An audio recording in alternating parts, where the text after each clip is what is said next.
Ellis brings a woman home and proudly introduces her to his father, William. But the moment William sees her, he freezes. He cannot believe his eyes. Almost without thinking, he says the name Adeline. Adeline. The woman gently corrects him and insists her name is Jenny. Still, something in William's expression says he is certain. The woman standing in front of him looks exactly like the woman he fell in love with 50 years ago. But how could that be possible? Her real name is Adeline Bowman. Calm, intelligent, and effortlessly graceful, she carries a timeless charm. These days she goes by Jennifer Larson. In fact, she has gone by many names over the years because Adeline was born in 1908. When she was young, she married a handsome engineer and gave birth to a daughter named Fleming. Their happiness did not last long. Her husband died in an accident while working on the Golden Gate Bridge. Then, one winter night, tragedy struck again. Driving through snowy roads, Adeline lost control of her car. She crashed into an old bridge and was thrown into an icy river. Her body temperature dropped drastically. Her heart stopped.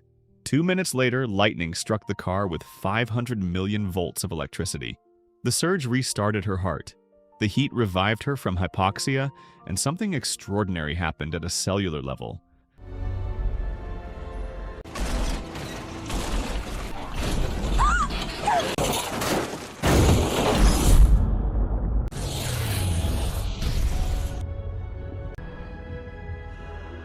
From that moment on, at the age of 29, Adeline stopped aging. From that night forward, time would move on, but she would not. This is the age of Adeline. Adeline spent years researching her condition, hoping science could explain it. Nothing could. Eventually, she accepted her reality. In public, she credited her youthful appearance to a healthy lifestyle, good diet, exercise, and skincare. Anything to avoid suspicion. But trouble found her anyway. A police officer questioned her identity after noticing that her documents did not match her appearance. Not wanting to draw attention, she tried to disappear. However, her attempt triggered federal interest. She was detained for investigation and feared what they might do to her. Fortunately, she escaped when the agents were distracted. The next morning, she made a painful decision. She fled to Europe and left behind her teenage daughter. It was the only way to protect Fleming and keep her safe from whatever might come. From that day on, Adeline lived a life on the move. Every 10 years, she changed her name, her address, and even her style, staying just ahead of suspicion. Fast forward to 2014. Adeline now lives quietly in an apartment with her beloved dog. One evening, an old friend invites her to a party. She looks exactly the same as she always has. No one there realizes that she is celebrating her 106th birthday that night. At the party, Adeline is briefly distracted by a photograph hanging on the wall. It is an old picture of her with friends, taken decades ago in the very same place. Of course, she looks completely different in that version of herself. For a moment, the past and present quietly overlap. Inside, she quickly becomes the center of attention. Several men try to impress her, but their confident charm feels predictable and dull to someone who has lived for more than a century. With her intelligence and depth, she unintentionally makes them feel small. After all, 106 years of life leaves very little that surprises her. Then, in the middle of it all, one man stands out. He carries himself with natural charisma. Their eyes meet for a few seconds and something shifts. But before anything can happen, a woman walks up and hugs him. Adeline cannot hide a flicker of disappointment. As she decides to leave, the same man follows her into the elevator. His name is Ellis. He appears composed and confident, but there is something refreshingly sincere about the way he approaches her. For the first time that evening, Adeline smiles. At this point, she is using her latest identity, introducing herself as Jenny. Ellis tries to clarify that the woman from earlier was not his girlfriend, but Adeline does not seem interested. She walks away without giving him her number, her address, or any way to find her again. The next day, Adeline visits her daughter, Fleming. Years have passed and Fleming is now elderly. It may look unusual to outsiders, a mother who appears younger than her own child, but the bond between them is real and filled with respect. Later that day, at the library where Adeline works, someone donates a large collection of books. The donor turns out to be Ellis. It becomes clear that this is his way of getting closer to her. This is their second meeting, but Adeline remains distant. Even when Ellis promises to take her somewhere she has never been before, she shows little interest. Eventually, he threatens to withdraw the donation if she refuses his invitation. Reluctantly, and for the sake of the library, she agrees to go out with him. To her surprise, Ellis actually manages to show her something new. He takes her to an old gold mine tunnel hidden beneath downtown San Francisco. Even after more than a century of living, this is a place she has never explored. The uniqueness of the experience slowly softens her guard and she begins to open up to him. At the end of the night, Adeline mentions that she will be leaving the city soon. Instead of reacting possessively, Ellis keeps his composure. He makes a playful offer. If she laughs at his joke, she has to agree to see him one more time. When she finally laughs, she realizes she has just accepted another date. The following evening, they meet again at Ellis's home. The atmosphere feels warm and intimate. He prepares dinner himself, and over a glass of wine, he talks about many things, including his father, who works as an astronomer studying the stars. During their conversation, even someone as intelligent as Ellis seems almost ordinary beside Adeline's depth. He admits that the first time he noticed her was when he saw her reading a book written in French. That moment left a strong impression on him. Adeline tries to downplay it, brushing it off as nothing more than a beginner's language book. As the night goes on, their conversation flows naturally, and eventually they spend the night together. The next morning, Adeline leaves early, saying she has to go to work. Later that day, Ellis is struggling to close a business deal with a client who speaks Portuguese. Out of nowhere, Adeline steps in and speaks the language fluently, helping him smooth everything over. As soon as the call ends, she hands the phone back and leaves before he even has a chance to ask questions. The moment only deepens Ellis's curiosity, and his fascination with her grows even stronger. When Adeline returns home, she finds her beloved dog gravely ill. The veterinarian explains that the dog is suffering from kidney failure and can no longer filter toxins from its body. Losing her companion leaves a deep emotional wound.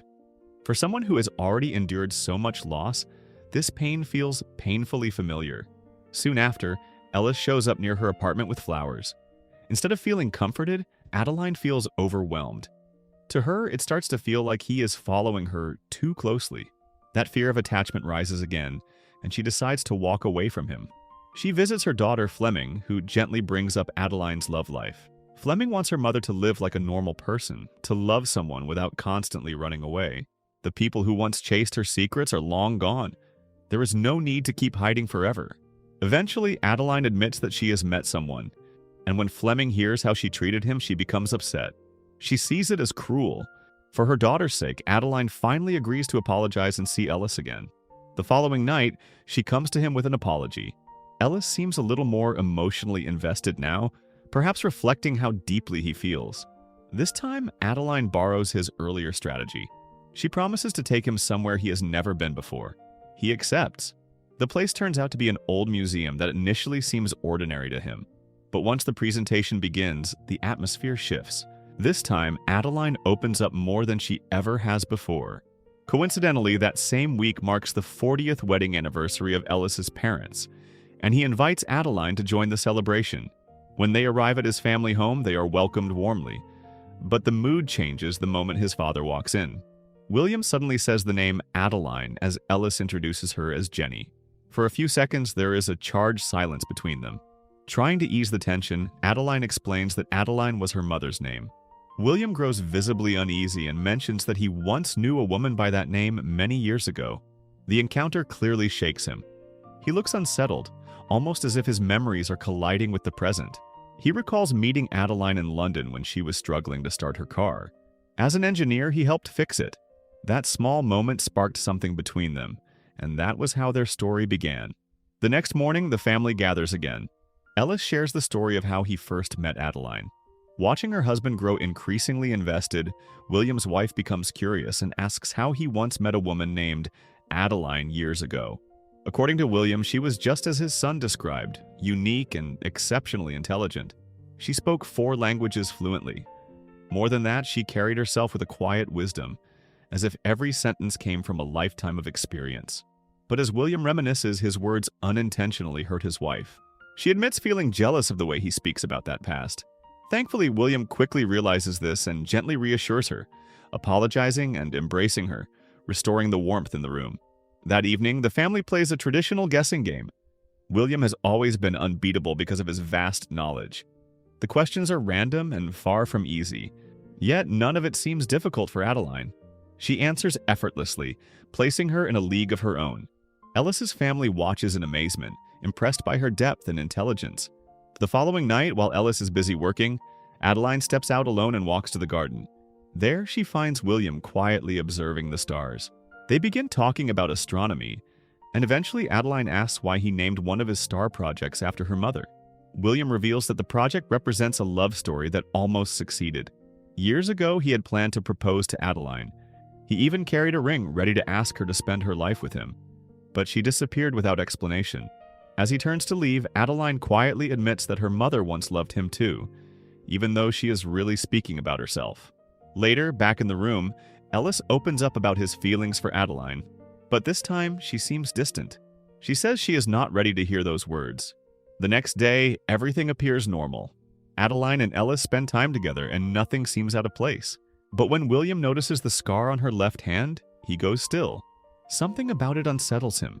He rushes to the storage room, searching through old belongings. Memories flood back of the time he stitched Adeline's hand after an accident in the woods. A photograph he finds confirms what he already suspects. Without hesitation, William drives after Adeline. He confronts her and demands the truth. That scar, he insists, cannot lie. He stitched it himself. Adeline can no longer pretend. She breaks down and apologizes. She admits that she has been terrified to tell anyone. She fears becoming a scientific experiment. She fears being labeled abnormal. She fears the endless consequences of being different. Understanding her fear, William does not react with anger. Instead, he gently urges her to stop running. Not just for Ellis, but for herself. Still, Adeline cannot face it. She turns and runs once again. William tries to follow and persuade her, but this time she slips away. When Ellis arrives, he finds only a note from Adeline saying that their relationship cannot continue. The sudden goodbye leaves him confused and shaken. He immediately goes to his father, hoping for answers. But William cannot explain everything either. Instead, he urges Ellis to go after her without hesitation. On her way out of town, tragedy strikes. Adeline's car is hit by a truck and forced off the road. Snow is falling that night, and the freezing temperature makes everything worse. She suffers severe hypothermia. Her blood circulation drops dramatically, and without realizing it, she slips into a critical state. Hours later, Ellis finally finds her. By then, her heart has already stopped. At 8 o'clock that evening, Adeline Bowman is officially declared dead at the age of 107. 2 hours later, the medical team attempts one last effort using a defibrillator charged at 750 volts. Against all odds, her heart starts beating again. She is rushed to the hospital and eventually she regains consciousness, weak but alive. Ellis assumes she ran away because of what he confessed the night before, but Adeline tells him that was not the reason. This time, she admits that she feels the same way about him. And finally, she reveals the truth she has been hiding for decades. Fleming soon arrives as well.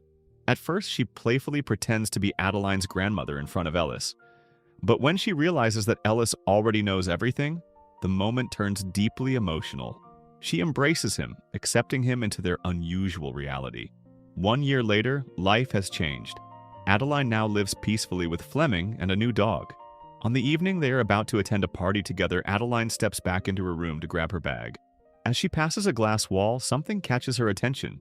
For the first time in nearly a century, she notices a single strand of white hair. It is the sign she never expected to see. She is aging again. She is finally human. That same night, William's long-awaited comet appears exactly as he once predicted, even though it arrives 50 years later than planned. Everything falls into place in a way that feels almost poetic. And with that, the story comes to an end. So the moral of the story is, if you stop aging at 29, maybe just tell your boyfriend before his dad tries to propose to you for the second time, and the FBI shows up with a science project.